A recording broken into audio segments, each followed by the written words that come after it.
G'lair, and welcome to the Loaf of Bread GAA podcast, slicing into the GAA of the past, present and future. Join me, Jason Keelan, as we cut into the largest loaf of bread known to mankind. Hello, Diagwich, bonjour, ni hao, konnichiwa, guten tag and privyet to you all wherever you're listening in. What started as a message to 10 clubs has now expanded to more than 50 clubs globally from all continents. The journey through Loaf GAA Global continues this week as we move on to our next destination in the GAA world. So come with me on the GAA journey of a lifetime and meet clubs from Canada to Argentina, South Africa to Gibraltar, Bermuda to the North Pole, New Zealand to Kuwait, Knoxville to Qatar, and literally everywhere in between. So grab the passports, grab the bags, it's time to go.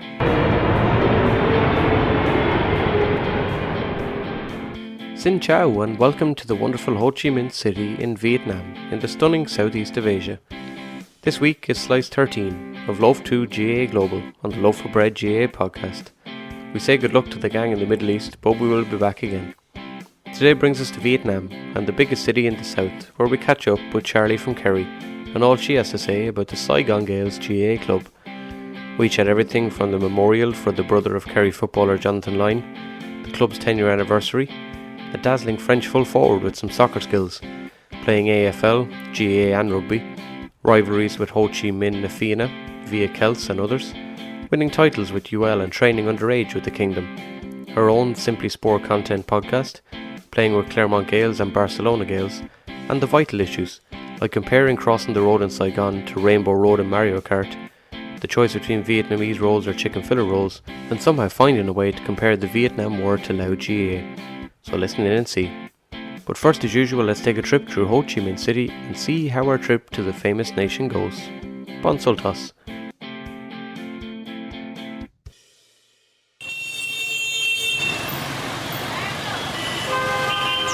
As I went through the streets of Ho Chi Minh City back around 2010, I think it was, I remember thinking about the history of the place I've been through in recent times.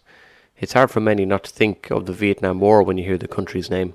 The war itself was the second of the Indochina Wars and involved not only Vietnam but neighbouring Laos, Cambodia and many others directly or otherwise, such as China, the US, Australia, Thailand and the Philippines. In short, without going into too much, it was the North versus South. It began in 1955 and finished just under 2 decades later. American soldiers hiking their way through the sweaty jungles of South Vietnam, searching for an elusive enemy. The temperature is almost 100 degrees, and the jungle stifles even the tiniest breeze. At the time prior, Vietnam was a French-owned and run colony, but then was Japanese territory during World War II.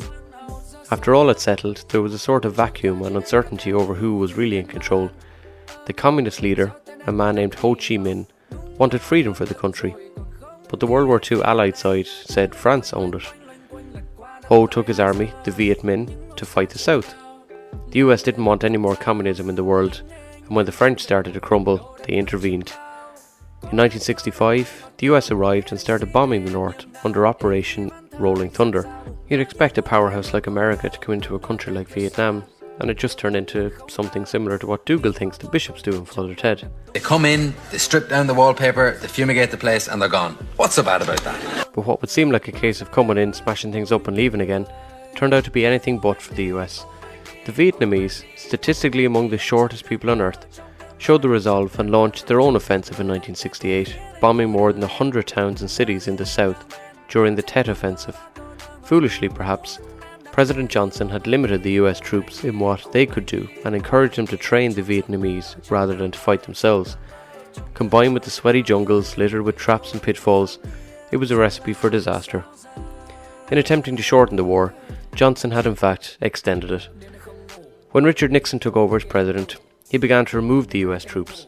A ceasefire ensued, and by 1973 all were gone. 2 years later, the South, now abandoned, were crushed, and the country became communist. The Viet Cong rebels had combined with the North to defeat the US. Ho Chi Minh never lived to see the finale as he died in 1969. The city of Saigon was renamed Ho Chi Minh in his honour. The final death toll is unknown, but over 58,000 Americans died, and probably 10 times that or more of the local people. Many innocent people of all ages suffered desperately also, with the American use of the deadly napalm, essentially a chemical weapon like petrol that burns. It will be remembered as one of the history's worst battles, with no winners in many ways, unless you count Forrest Gump as a positive result of the war. Since then, the skinny coastal country has operated as a major nation along the Indochina Peninsula, with the south, and Ho Chi Minh being along the Mekong River Delta. The country has huge varieties of wildlife, geographical features such as Halong Bay and the world's largest cave passages, and amazing towns and villages north and south, such as Da Nang, Hue, and my own personal favourite, the UNESCO city of Hoi An. I truly believe there is no better place in the world to get clothes. The rural parts of Vietnam still rely heavily on the traditional ways of life in agriculture. However, the after effects of the war still linger, particularly in the problem of Agent Orange. This chemical was sprayed by the US on the land to try and kill off the people and the lands. Sadly, it still lingers in the ground today. One other person I met that always sticks with me is a man called Akira. He may be in Cambodia but spends his time removing landmines by hand that exist from the Vietnam War. His story is incredible, and even as a documentary is done about him, and was on CNN and has received countless awards globally, this shows that the war wasn't just confined to Vietnam. On the next slice, I visit the girls in Fianna, Ho Chi Minh, the city rival to Saigon Gaels, so we will look more at the city then. Today, as Charli will explain in the pod, crossing the road in Vietnam is part of the adventure sports. Soccer remains the main sport of the Vietnamese people. The country has been Southeast Asian champions twice in 2008 and 18, while the ladies team is the dominant force in Asia. Badminton, tennis, ping pong and chess are among the other major sports. Incredibly, despite little support and interest other than the leader of the capital, Hanoi, the country designed and promoted a Formula 1 racetrack within the city of Hanoi itself. Then COVID hit, and now with the lack of funding, it could be that the newest track in the world may never be used. Saigon Gaels GAA was founded in 2011 and is in the midst of their 10-year celebrations. The club was born, ironically, from the inability of their northern city mates Hanoi and the Viet Celts to find a space to host the Asian Gaelic Games. It originally began as a ladies' club, and the influx of the Irish helped revitalise it in 2014. The club notes Irish expats like Cormac Hamill, Maz Scanlon, James Teague and Johnny McLaughlin among its longest members. And today, they've grown well from those early days of struggling for a team to now having teams at several codes. Of course, they will still take you off the plane if you look any way interested at all. And as they say, it doesn't take the skills of Colm the Gooch Cooper, the speed of Usain Bolt, or the strength of Jonah Lomu to become a Gael. All it takes is a bit of heart, laughter and dedication. And so to that end, let's meet Saigon Gaels in Vietnam and catch up with the Kingdom Queen herself in Charli and find out everything that the city of Ho Chi Minh has to offer us. Hello. Hey Charlotte, how are you? I'm good. How are you getting on, Jason? Yeah, not so bad. How are things? Grando, sorry, I was up the Swanee there for an hour or two. I was just got home from... Whereabouts are you from originally, or? Kerry. Kerry, what part are? So I played for Bale, Ballybunion, so it would be, what was his name? Liston. Oh, and the Bomber. The Bomber Liston, yeah. The Bomber, I yeah. with him. Yeah. Yeah, great, no, I went to school with Jason Foley. He plays for Kerry Seniors now. Oh, I went good, to school with him as well. Yeah, lovely spot down there. Nice bit of golf down there as well. Can't beat Ballybunion in fairness. So. No, you can't. Where are you from? Mullingar. I live Mullingar. Live in Mullingar here. I still teach in Dublin, but we moved home about a year or so ago, and I've been in Dublin for the last 12, 13 years, living up there. So decided to move home the night of the lockdown, the night that Leo Varadkar announced the lockdown. We packed ship and left. How's all out in Vietnam anyway? It's grand. There's a few cases going around again, but everything is fine thus far. There was a lot of people that went to the middle of Vietnam for the long weekend. We're in the south of Vietnam, so most of the cases are up north in Hanoi, in the northern. That'd be the Viet Celts or rivals. Yeah, there's huge rivalry. Even when I was in Vietnam, I think it was 2010. Like you can even sense the rivalry between the people, like in the north and south. Like it's It's pretty mad. Oh yeah, it's like America versus communism. There's so much new construction sites, and mostly built by Japanese. There's a funny story. So there's like two landmarks in Saigon.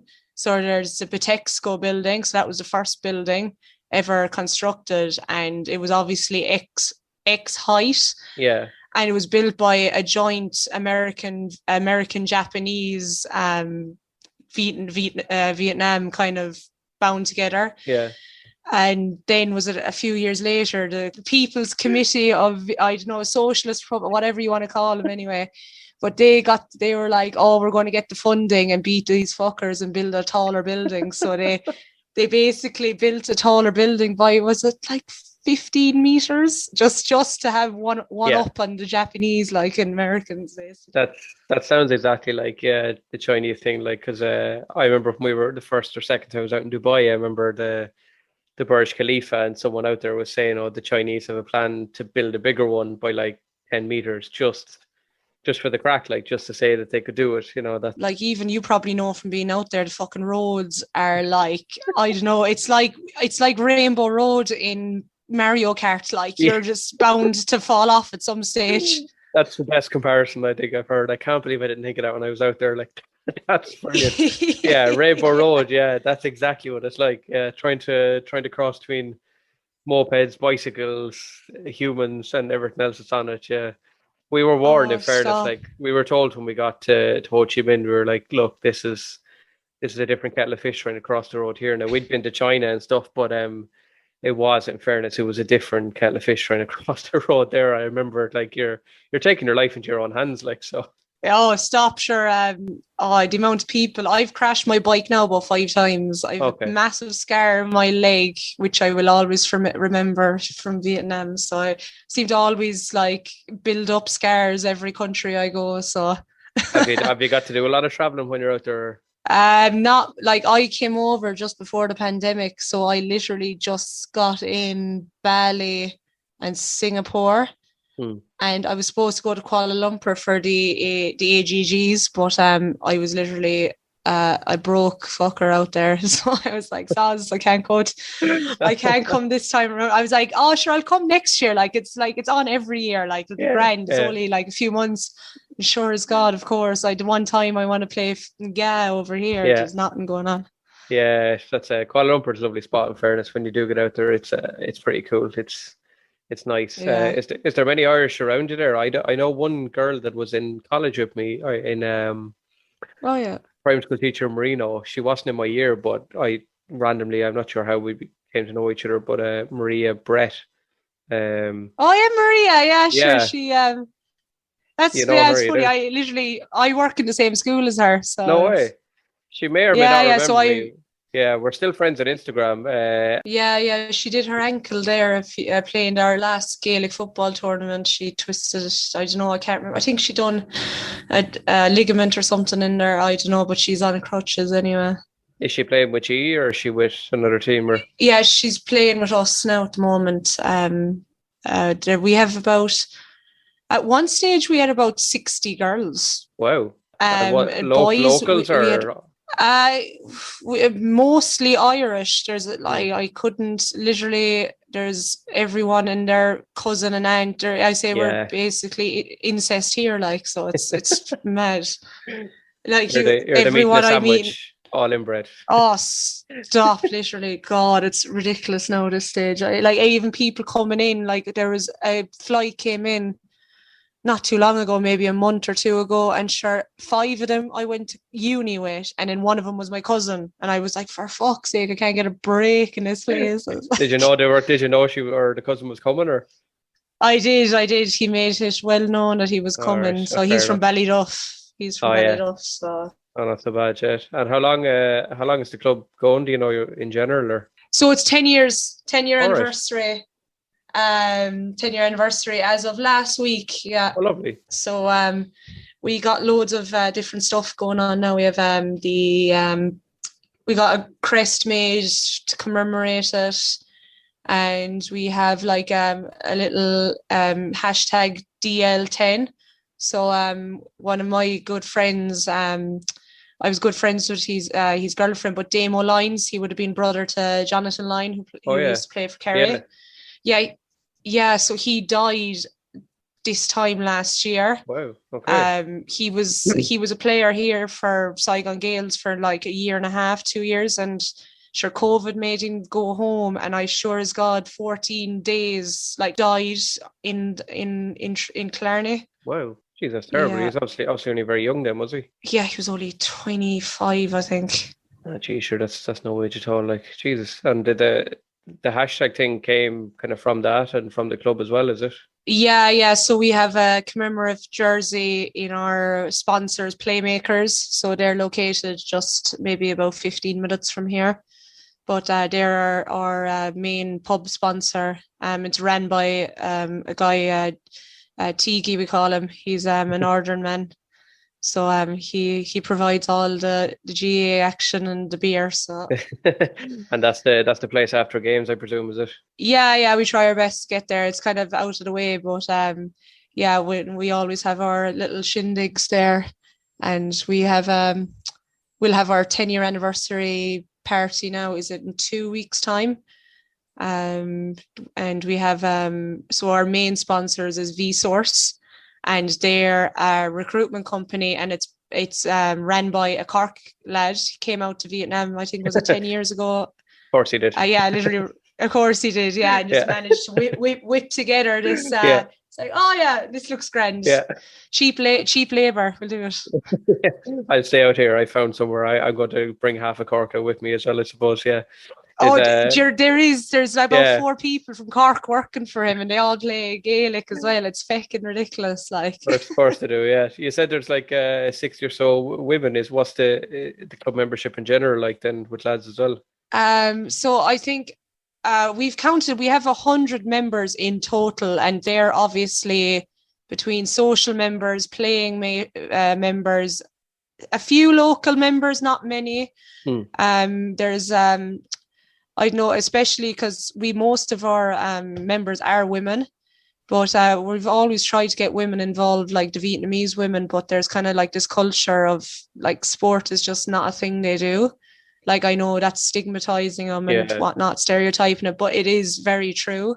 And it's a hard market to kind of target, to kind of encourage these girls to rock up, maybe with no English, to like to a training session with 40 other girls, where we have girls that would have been playing county, and I played a high level.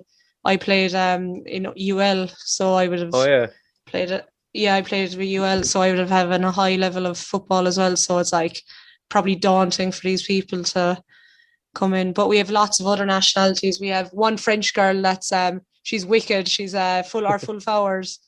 She literally at some point in the game she'll just drop to the floor and start playing soccer and just bang in a few goals for us. So we're happy out with that. And we have a good few English playing. We have a few South Africans playing. What else? We had a girl from Malaysia play, but she did her ACL. Who else? Yeah, we have just random, literally everyone put together anyway, but it's great. It's actually unreal, like the community we have here. And they allow the Kingdom of Kerry people to come in as well. So they have to. They have to, of course, yeah. So you can't rely on the Vietnamese women are not going to kick 45s for you then, no? No, not against the wind anyway. They might do a 22-yard drop maybe for us, but there's a few girls playing AFL for the Vietnam Swans, so we were trying to recruit them, but they've come in and out, like. But we have we're actually planning a third round of this North versus South. So I don't know if you ever heard. So was it last year, August? Obviously the borders were all closed. Yeah. And most of our only Gaelic rival was in Viet Celts, like up north, Viet Celts. Yeah. So we were like, I was tied to the Saigon rugby team, Saigon Geckos, and I was tied to the AFL team here. So I was like, it wasn't just me, it was a joint decision between a lot of people, but I was like, wouldn't it be unreal if we could like just have all three sports play one day. And like we'll do one part in Hanoi, one part in Saigon, and maybe one part in the middle of Vietnam. So we got the North one. So that happened in August, and it was madness. It was just like the worst bunch of people you could put together. Basically, it was well organized, but like the after, like playing it and everything was like, it was just mental. And especially like the rugby was good and the Gaelic, and there was like maybe a good few left after that in terms of going home because of Christmas and whatnot. Yeah. But November then we had the return leg. So all the so for us, we actually lost all our games. The A team, we lost all our games in Hanoi, so we were out for fucking blood the week the late last time we came down. Our coach Johnny McLaughlin made sure that we were prepped. He made sure there was no beer to be drank the night before, not like me, because it was my birthday the night before the first leg, so I actually went a bit ham. Oh, it was ridiculous. I went a bit too heavy and just getting sick at half time every flipping game. It was the roughest thing ever. So he put it on you to stop. So yeah, did you win we cleaned them out. Nice. We cleaned them. We beat the Hanoi team. We beat our rivals in Ho Chi Minh, Fianna. So they're and they're a new team. They've only been established 2 years now. They're coming on here as well, apparently. So they wanted their say. Yeah. So. Oh yeah, here comes Fianna and the girls. I can't wait to see what Laura says. Laura's a fellow Kerry woman as well, so all right, okay.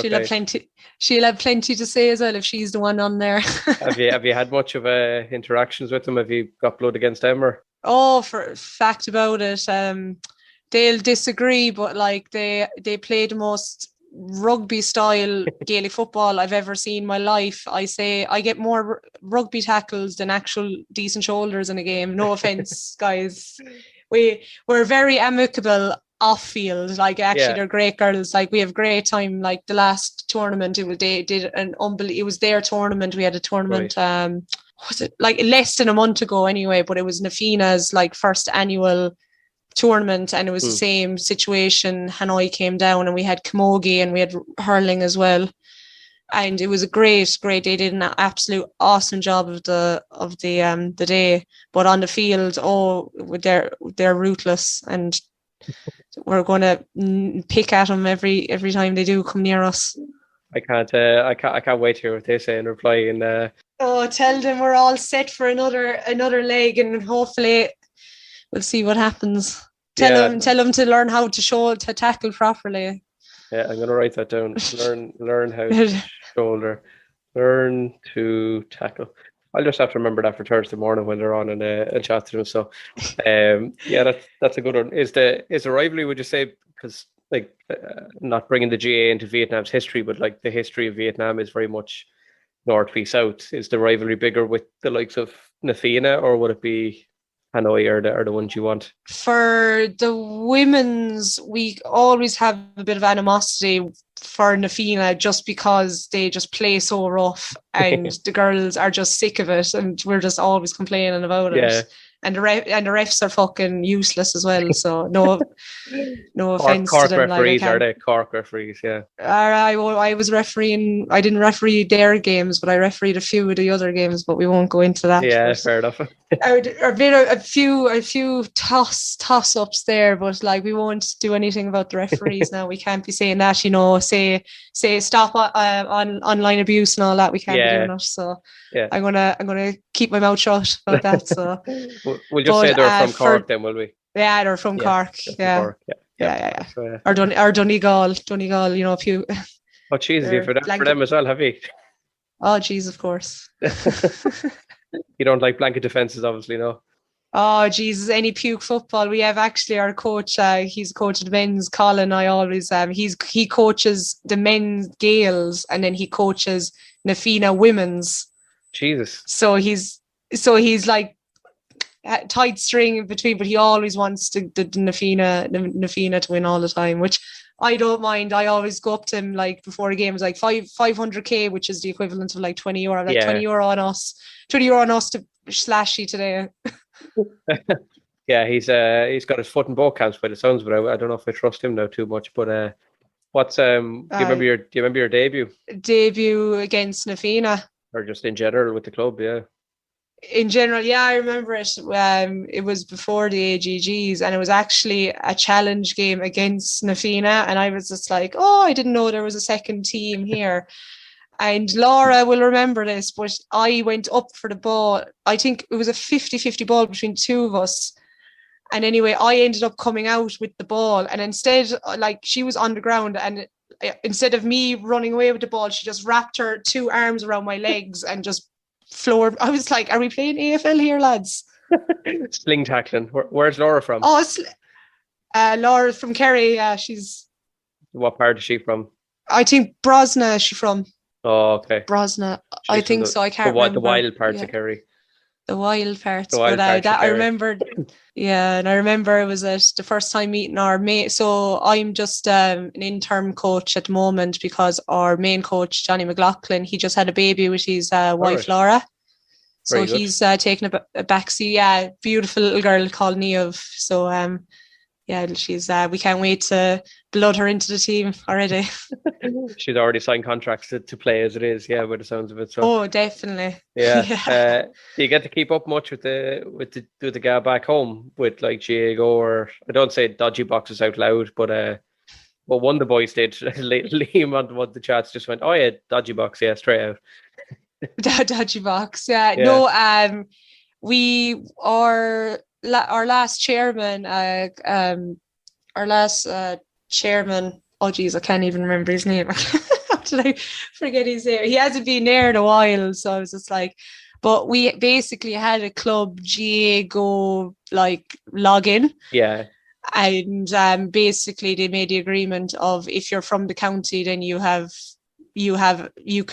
priority. Be first come first serve, you priority. But sure, yeah. I was claiming I was from Limerick, Cork and Kerry, so I could just watch the hurling and the football because I didn't want to, because it's about 15 minutes on a like a little moped to that Playmakers, and I was like, I am not going there at like 11 o'clock on a Sunday. I have work in the morning. I was like, I just want to watch the game. So I'd be just like, can I just use I already knew the password in fairness. Like I used to be getting loads of texts like, will you get off the GAA Go? There's someone random trying to watch it here. All right. You're that person who robs everybody's password. Yeah. You're like the Netflix and Nicker basically. Yeah. Okay. I'll take that. So yeah. What was your, since you mentioned earlier, what was your playing career like back home before you went out? It was, grand. I did, I was playing, I played for like 5 clubs at home. Like it was because women's football is just so up and down in Kerry, and I'm from North Kerry as well. Yeah. And people will know in North Kerry, like you don't get a bat of an eye from anyone from the Kerry setup. So I played under 14 Kerry, like trials and whatnot and all that crack. But then I remember going to a train session, it was all hand passing. I was like, I'm not fucking coming here to do hand passing for 2 hours. I was like, I want to play a match here, like. Yeah. So that was young me. I like, I'm a coach now, and now I understand what they were trying to do, and I wish I had the brains back then. And then I played for a good few clubs, and then I went to UL and won an All Ireland with them in my first year. So it was the same year. So the O'Connor Cup is obviously the main cup for women. So I was in the division below, the Lynch Cup. Right. And what year was that you won it? It was 2016. Right. 2016, yeah. So it was. Who did you beat? We beat. So we were actually underdogs going into it, because I remember going on to Paddy Power just to see what odds we were, and it was like fairly shite we were. So I was like, feck it, I might as well put some money on it in our semi-final. And then we beat DIT then in our final, as far as my memory consists of anyway. But it was, I always remember, because it was the same, like my housemates at the time, they both one plays for Mayo, one plays for Galway, but all those girls ended up playing, they're high up, and they played against DCU, the Ashley Maloney's and the Sarah Rose were on that team that year as well. So So it was definitely a great thing to be a part of as a squad. And who were the housemates, or any names we'd recognise now? Or Emma Needham, so she would have Mayo? been on No? the team. Mayo, yeah. Yeah, very Mayo She name. would Yeah, be, yeah, she's from Lewisburg, so she used to yeah. play midfield. Absolute baller. I hate marking her. Like she's about 5'10", and like she takes one step for the equivalent of 3 steps for me. So I'm just like, nah, I'm not marking you today. And then my other housemate was Shauna Malloy, and she played for Galway. That's gas. I teach with a Malloy from Galway, and the Needham. Even though I teach in Dublin, there was a kid in my class who's originally a Needham from Mayo, from Lewisburg. So even though he's all up in Dublin, he used to go home every weekend for farming in Mayo, which I thought was the best thing ever. But that's gas. What was his name? James Needham. I had him in sixth class. He was only 11 or 12, but he was that part of the world. Yeah, he was a Needham from, I think, around Lewisburg. Yeah, that'd be so funny if they were actually related. I'd love to find out the crack. I say they are. Lewisburg is like blink and you miss it kind of a place now. Like it definitely are connected. It'd be so, because I've been to Lewisburg twice for like 18s and 21st. So oh yeah, I guarantee it was. Yeah, it's a pub a shop and a school job. You drive through it and it's gone kind of place. So that's gas. So I'll have to check that one out for the crack. Is there at your club? I ask every club this one. Is there a standard stereotypical Irish lunatic on or off the pitch at the club? Oh God, there's too many of them. God, as in, I was like, as I always describe Vietnam, everyone that comes here is slightly broken in either the body or the head. Yeah, because you come here for some reason, and we're all kind of a bit looped in the head. But why did you go out there actually? 2019, just straight. I graduated from UL in 2019. Literally went straight on the plane. And what was the reason? Just I just knew. Well, I was just sick of looking at rain and just looking at the usual people that were just there, and I was like, I always wanted to travel. I wanted to see what I did initially go teaching, but I finally found my way back into coaching Gaelic football and soccer, and then I have my own podcast and I have my own website as well, writing for sport. Oh really? What's the podcast? I literally just started it last week, and I have an interview actually next week or tomorrow with Owen Barrett. He plays for Po Rugby. Right. So it's it's rugby based, is it? No, it's everything. So I literally everything I've asked random people to come on. So I do a bit of GAA. It was soccer last week. I literally started last week, so my first guest was my boss. And he's a professional assistant coach for a Bangladesh team, professional assistant coach. So just talking soccer, about resilient soccer, yeah. That's gas. Like out in Bangladesh, I wasn't in Bangladesh. I was in India, all right. I was in the north and south of India, but Bangladesh, that's a good one. Hell brought him out there. Like, how did he end up there? Sure, I had the interview with him last week. Can't even remember. Oh yeah, no. I think it was because I was shaking like a leaf, and like you were probably just like you're probably used to it now, but I was shaking. I wasn't even listening. I was just trying to get all my questions in without. Yeah, because I was actually going to say, like, you have the most professional microphone of anyone that's come on in any of the chats that I've had, and I was like, he's definitely well prepared for this. Like, I was like, I just came out for the chat, like, but you've like the most high tech looking yoke ever, so Do you know how much this? Do you know how much this thing costs? It probably costs it probably costs more than mine. I'm going to say it costs more than mine, but go on. What did it cost? €5. Okay, no, mine was 20. So it looks very posh. It looks very professional. So it's €5. It was the best thing I've ever bought. I got it online, and it's literally shipped over from China. Like that's the beauty about living beside China. You get the most random stuff. Yeah. What's the name of the podcast? Simply Sport Content Podcast. Yeah, I have to write that down because I love it. So you're looking like you're getting sports people on, is it? Yeah, getting a few people on. What do you call it? So Simply Sport Content Podcast. I looked it up afterwards. I need to throw it out yet. Yeah. Sure, we can collaborate sometime if you want to talk. Oh, I'll come on for the crack, yeah, anytime. I love talking sport. Like, as my mother said, I'd watch two flies going up a wall if I thought I could get money off Paddy Power on it. Like, so Yeah, exactly. Like yeah. I said, literally Cheltenham came around there March, and I literally didn't leave the pub for 5 days. My friends like just knew where I was.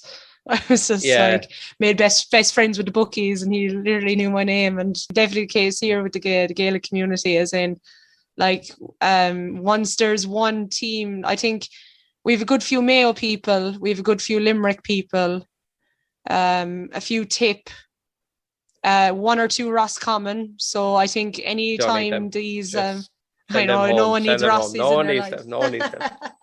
Send them back home. They'll be grand. Yeah, they'll be grand. Sure, once they actually win something, they'll be happy as Larry. They'll be waiting a while. Yeah. Yeah. No, Connor Cox can only do so much. Well, yeah, he's a one-man show. Is there any Westmeath people out there of interest? Westmeath, not that I know of now.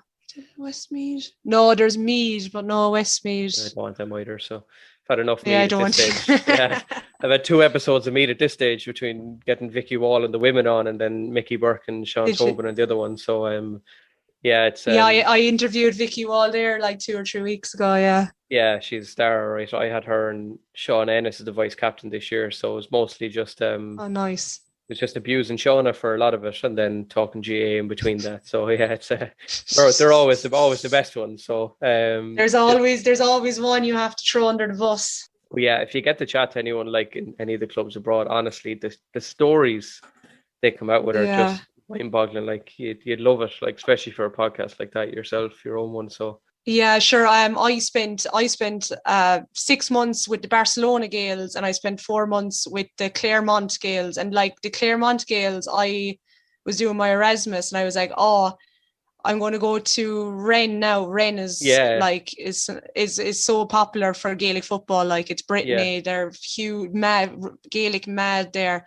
And sure as God, I was the last person to hand in the sheet to go to Erasmus, and they're like, sorry, you can't go to Rennes, it's been booked. I was like, typical. I was like, what? Where's left? And she was like, oh, there's like Nantes, and then Clermont, Nantes, and then Clermont. And then I was like, I don't know where neither are. And then I just went on to Facebook, and I was like, Clermont GAA, and then I saw it at a Facebook page. I was like, yeah, I'll just go to Clermont. And I knew Clermont because of the rugby, and I was like, surely Munster will definitely be playing some stage. You'll get a game season. There, yeah. I'll get a game there, and so I ended up in literally Clermont, and I was like, oh, surely there's going to be, if there's a Gaelic football team, there's surely one creator that's from Ireland that can help me out here. And not a soul. The whole training session was in French, and my degree's in French, but I'm chronic at French. Yeah, I don't know how I can say I have a degree in it, like, because useless at it. Yeah, that's class. Yeah. Is there? I have to ask as well. Actually, ask all the clubs. Have you a karaoke song of choice? Oh, a karaoke song. Oh, yeah. Oh God, the boys could drop anything from 80s funk to absolute tragic, like tragic flipping, what are they called? Ballads. There's one song. There's one song that's continuously on our group chat. One of the guys, Dempsey, he's from Waterford, but I can't remember to God what the song was. But it's literally every weekend, either a Saturday or Sunday, is him singing that feckin' song, and it's like, it's getting old now, lads. Come on. You want to mix it up a little bit, Shay. You need to get a better DJ on board. Yeah. There's a few other ones then, and then every club gets. I used to do a quick fire round kind of in all the episodes I've done so far, but I've added a couple of sort of localized questions, I suppose. So there's a few Vietnam-based questions at the end. The 50-50 choices between them. Don't worry, it's not testing your history of Vietnam or anything like that. So you'll be grand. That'd be grand. Yeah. Let me see. Have you a preference between Marty Morrissey or Des Cahill? Which group are you in? Oh, Marty's having a party. You gotta. The Marty party, okay. If you could get a Saigon Gaels to take on one county in Ireland, who would you most like a shot against? Oh, it has to be the Dubs. Everyone wants a shot against the Dubs, yeah. Well, of course, like, because those rats we have to watch these rats every year flip and lift, especially Cluxton. He doesn't even do the speech in Irish, like. You're holding that against him, obviously, so. Oh, yeah, sure. Even, yeah, like, I'm sure some creator down in Kerry will do a better job. Okay, we await the day when that happens again. So there's more Irish speakers in Saigon. Yeah. I'll use that as the tagline for the bit. So let me see what else we got. You can choose one here, the famous hats, flags, scarves, or headbands of the GAA. Headbands. Okay, I'll take that. Have you introduced Father Ted to the people of Vietnam, and what's your favorite episode? Oh, definitely not the Vietnamese, but like a lot of the English, and like I know the English probably know, but like a lot of other nationalities we've kind of vaguely went over it, but it's either the Christmas special or kicking Bishop Brennan up the arse. You can't beat that one as well. Can't beat those. Love it, yep. The one thing over there that you miss most about Ireland that you can't get your whole hands on? Well, I have to say my family before they shoot me for not saying it. But other than that, I don't know. What do I miss? I know I sometimes have a craving for black pudding. That's about it. Oh, yeah. You can't beat that in fairness, yeah. That and decent chocolate as well, because the chocolate here is like full of preservatives.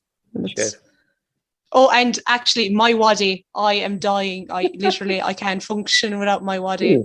And they have Robinsons here, and it's like €5, but like, and it only comes like once every 2 months. But I literally buy 5 bottles once it comes into the country. Stocking up on Robinsons. Okay, we'll take that. So yeah. This one's maybe a tricky enough question, but I ask everybody in your lifetime who has been the greatest GAA player. Oh God. Well, I grew up in the generation of Gooch, Donaghy, Paul Galvin. I used to idolize them growing up.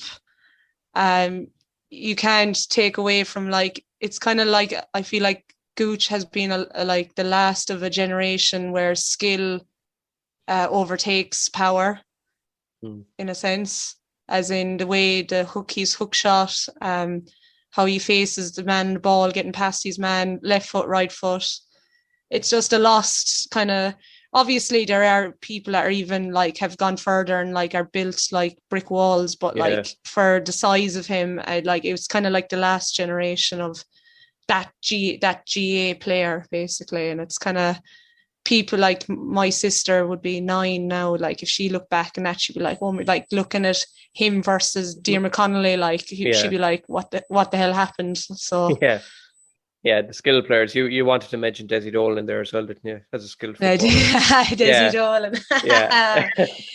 I am a big fan of Sean Kavanagh now, and I like Conor McManus.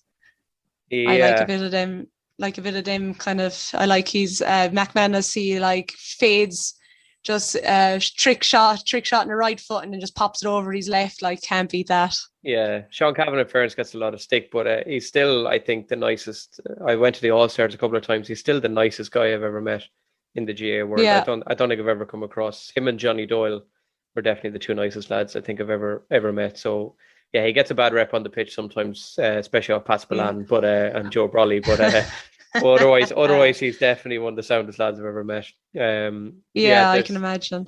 Yeah, there's the Vietnam-based questions then.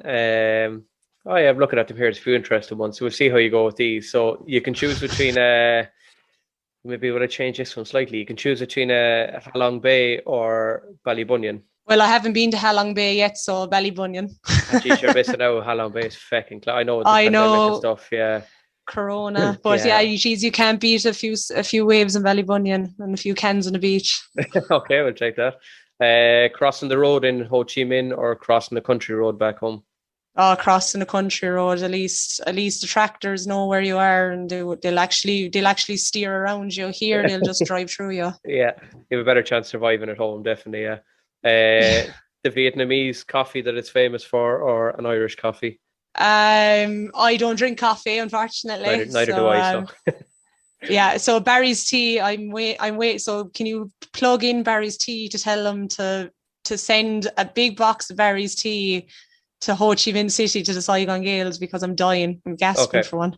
Okay, take that. Yep. You have a choice here between now we had some laugh out in Vietnam. Apparently, PHO, the food, we thought was pronounced differently. They pronounce it out there as like fur. That's what it sounds like. Yeah. Oh, yeah. So you have a choice between that or Irish stew. A chicken pho over a stew. Okay. Yeah, it is nice in fairness, yeah.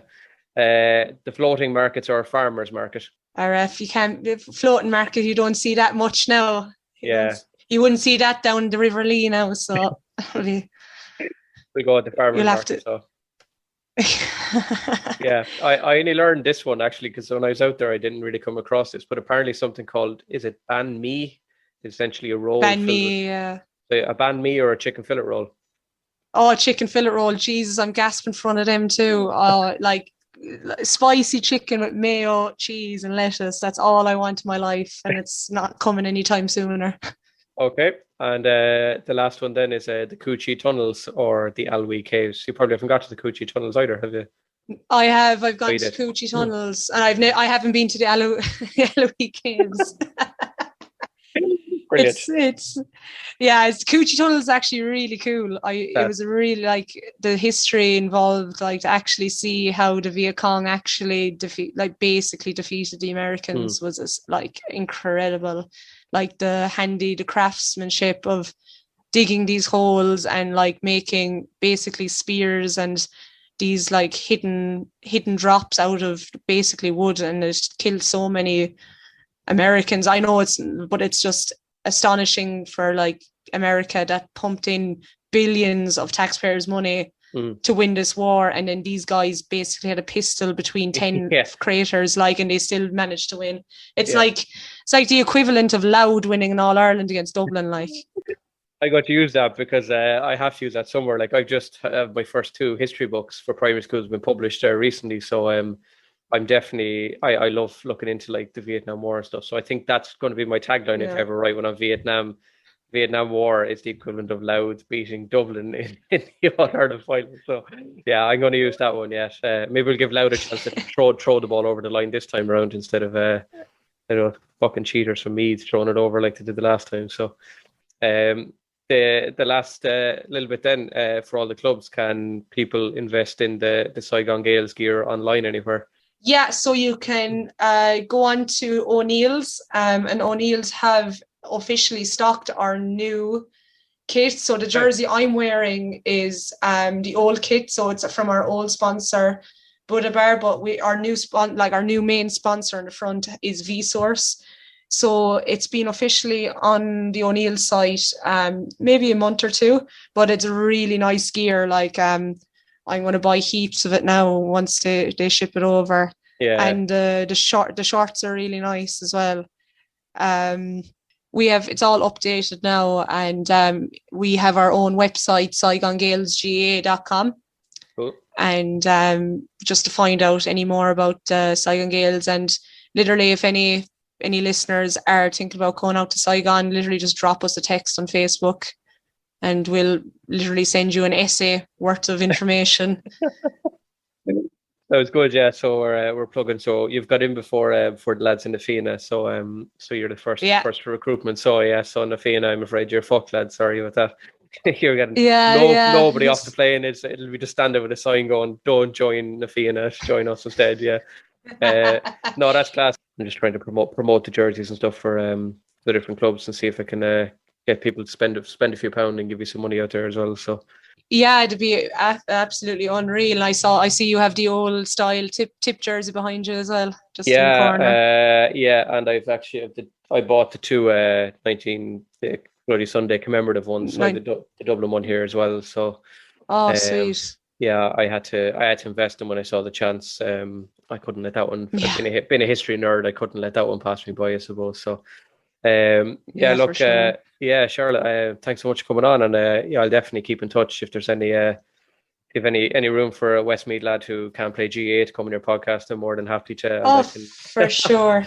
It only takes one brawly sentence to kick up a storm in the GAA world, so I'm sure once it does. Yeah, I can come on and offend whoever you want. No odds to me whatsoever. So But no, look, thanks so much, and I hope all's well out in Vietnam, and we'll keep in touch for sure. And when all gets back to normal for you out there, I hope the season goes well. I have to say to you first, because since Na Fianna aren't on yet, I have to wish you luck against Na Fianna. I suppose I have to wish them luck on Thursday when they come on against you, but you guys are on first, so we'll wish you luck against Na Fianna and Hanoi and the rest of them, and I hope all goes well out there for the next while. So. Yeah, and cheers, and stay safe. I hope your family stays safe, and hopefully that vaccine gets rolled out in the next few weeks, and there's some sort of progression going on. I know there is, but like real progression, that there's some light at the end of the tunnel for sure. Hopefully, actually, the last thing I give everyone a chance is for anyone at home you want to say hello to. Oh, I'd love to say hello to my mom, my dad, Katie and Aidan. Then my brother Rona and 2 sisters, Abigail and Emily. Big shout out to my two grannies, Mamie and Peggy. Mamie is the biggest sport. You'd actually love to have Mamie on. She's the biggest sports nerd ever. She introduced me to Munster rugby. Mad Kerry fan. Yeah, Jesus, she'd only love it. So yeah, and then literally to all my family in Kerry and Limerick. Just say hi, and then whoever else is listening that knows my head, sorry. And to Barry's Tea, if you're listening, and the people at my Waddy and Clonakilty Black Pudding, if you're all listening as well, please ship some out to Saigon Gaels, Charlotte O'Neill, Saigon Gaels, Vietnam. It'll find its way there, I'm sure. Yeah, look, I'll keep in touch. I'll give you a text after, and I hope all's going well, and sure, I'll definitely be talking to you again soon. So. Yeah, and thanks so much for having me on, and shout out to all the lads in Saigon Gaels. We were supposed to have training tonight, but there's that little bit of an outbreak. I saw it on the Instagram. Yeah, it stalled things, but we'll be back in form once we're back, and once we have a tournament in sight. That's when the boys come out to actually train, is when we actually have a game. They're lazy feckers, God bless them. So this is a shout out to them to get off their holes and come to train. Right, lad, you've been warned. When this goes out in July, you better have done at least 10 weeks training by then. So, oh Jesus, we'll get you a plane ticket over here. You can play centre back for us. I'm very good on the bench, if that's any help. I'm actually plenty cans of Tiger. I'm a goalkeeper by trade, if that's any use to you. So. Oh, we've too many of them. We've about 3 of them. 3 lads fighting for a flipping. Okay. I'll fight for them. I'll turn up to training. You see, that'll be the difference. That'll be sure thing. I'll see you there. So yeah, Charlotte, look, thanks a million. I'll talk to you again soon. I'll give you a text after. Thanks. Anyway. Mind yourself. Yeah, for sure. Have a good day. See you later. Slán, good luck. Slán, Paul. Bye. Coming up the next day on the Loaf GAA Global, we cut into our next slice.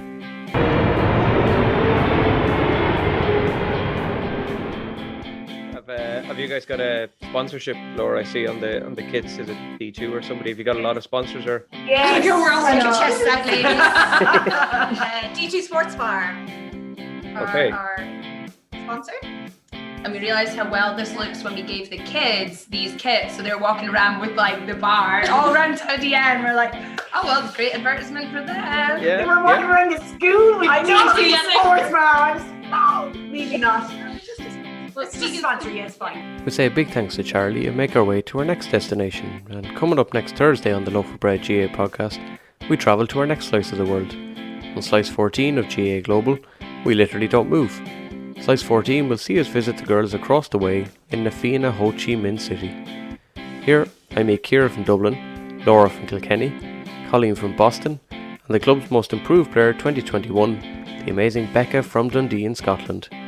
We chat all things Ho Chi Minh, the GAA back in Churchtown and Freshford in Kilkenny, Laura's County Camogie friends, the Vietnamese rivalries, teaching together in the same school, and of course the similarly vital Vietnamese questions like crossing the road and Vietnam food versus world food.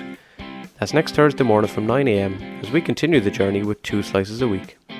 I'll see you at the arrivals hall, but until then, check out the various clubs on the Instagram page and see all the amazing work they do and some of the nicest GAA gear going.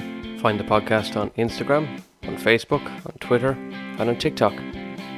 Email loafofbreadpod@gmail.com, or just simply hit the follow button and spread the word of the Loaf of Bread GAA pod across the globe. Slán.